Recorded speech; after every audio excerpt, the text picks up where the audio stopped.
Salut tout le monde, c'est Quentin de J'aime Dijon. Aujourd'hui, nouvelle chronique où on met en avant les œuvres du Musée des Beaux-Arts de Dijon et de son exposition À portée d'Asie. Et aujourd'hui, on s'intéresse plus particulièrement à des vieux monsieur, les immortels.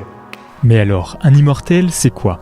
Eh bien, dans le panthéon taoïste, ce sont des hommes ayant acquis des pouvoirs extraordinaires, dont une longévité exceptionnelle obtenue à partir de pratiques techniques alchimiques, respiratoires, sexuelles ou diététiques. Leur mode de vie fantasque, libéré de toute contrainte et leur détachement des choses matérielles en font des figures essentielles de l'imaginaire populaire comme de la littérature savante. L'un des immortels les plus connus, c'est lui, Lu Dongbin. Un culte s'est développé autour de lui à partir du Xe siècle.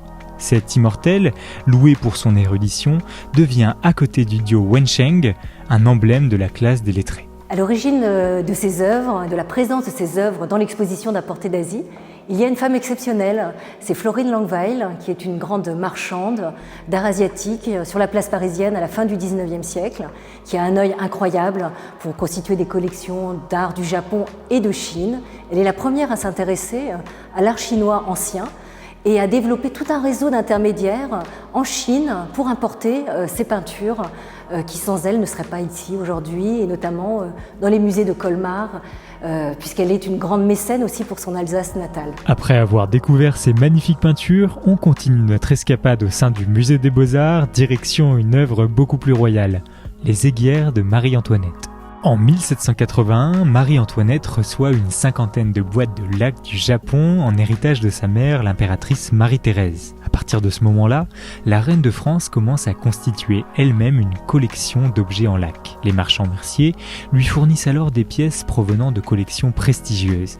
C'est le cas de ces deux aiguières qui ont un décor de paysage sur la panse. Auparavant, ces aiguières appartenaient à la marquise de Pompadour et à l'amateur Randon de Boissé. En 1789, la reine confie ces laques du cabinet doré de Versailles au marchand Dominique Daguerre qui les remettra au Louvre en 1794. Alors ces aiguières, ce sont des vases qui servaient à servir de l'eau et qui ont une forme très lointaine, qui est empruntée au Proche-Orient, qui a traversé, qui a circulé en Chine et puis au Japon sous la forme de ces aiguières en lac, donc en vernis issu de l'arbre à lac japonais.